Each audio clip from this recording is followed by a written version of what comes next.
January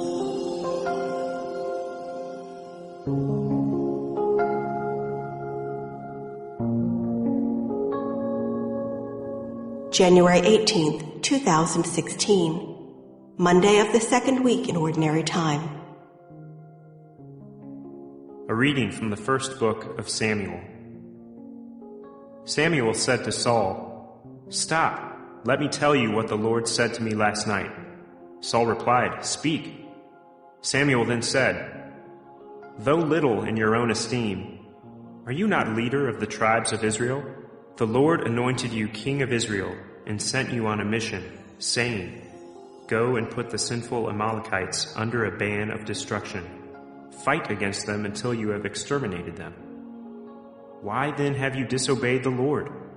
You have pounced on the spoil, thus displeasing the Lord."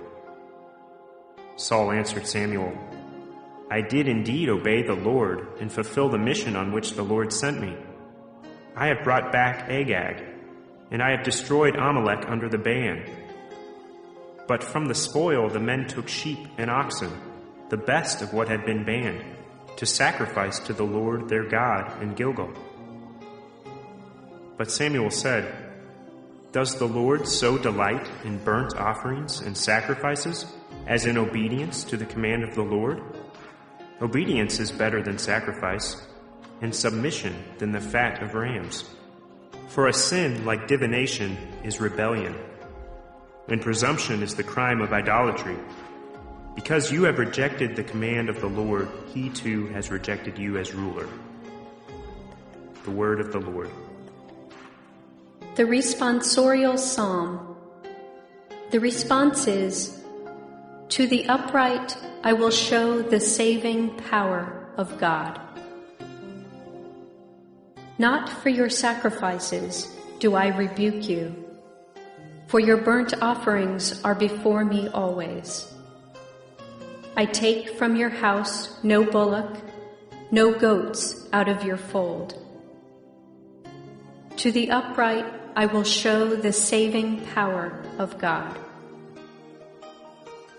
Why do you recite my statutes and profess my covenant with your mouth, though you hate discipline and cast my words behind you?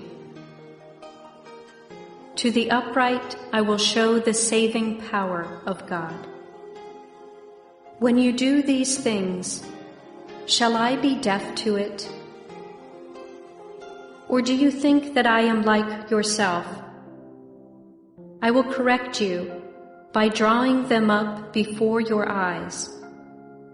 He that offers praise as a sacrifice glorifies me, and to him that goes the right way I will show the salvation of God. To the upright I will show the saving power of God. A reading from the Holy Gospel according to Mark.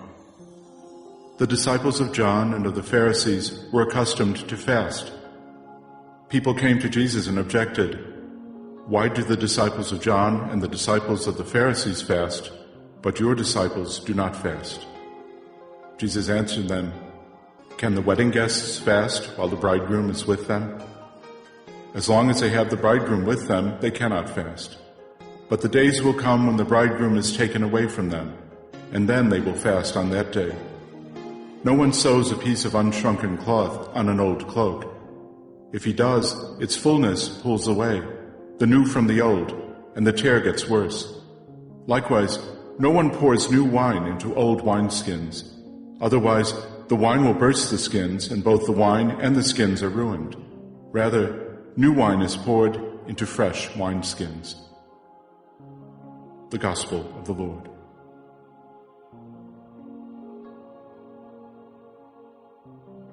January 18th, Monday of the second week in Ordinary Time.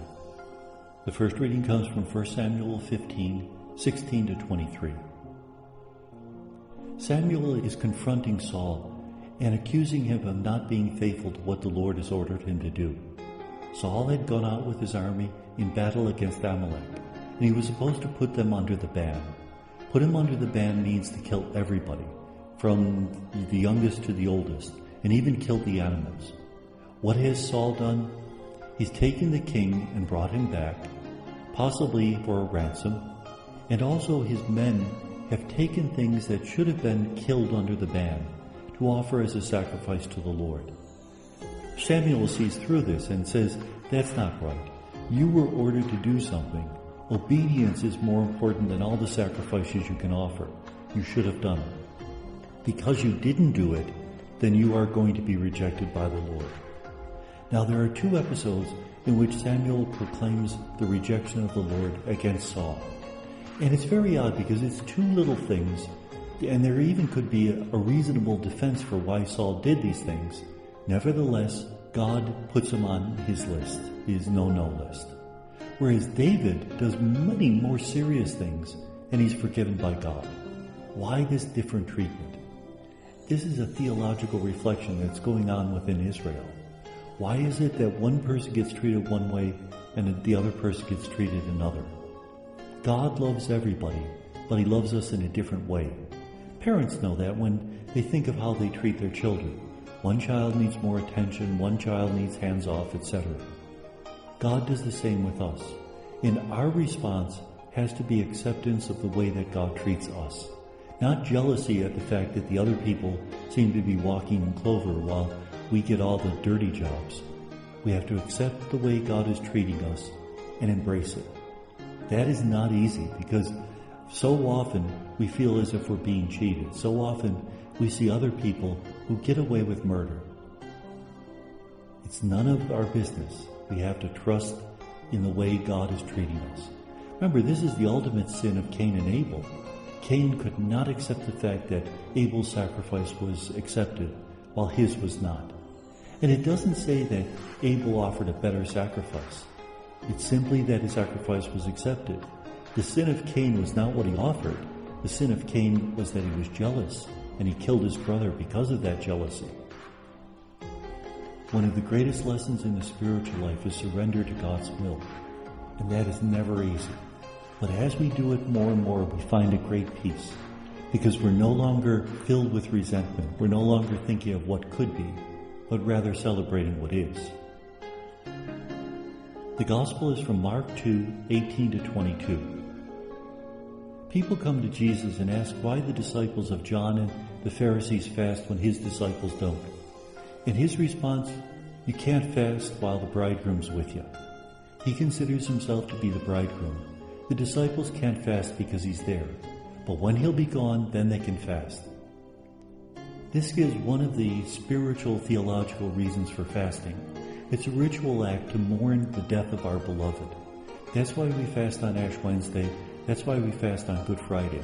It's a ritual act of mourning, and this is still done in a lot of cultures where when somebody dies, they go through a period of ritual mourning.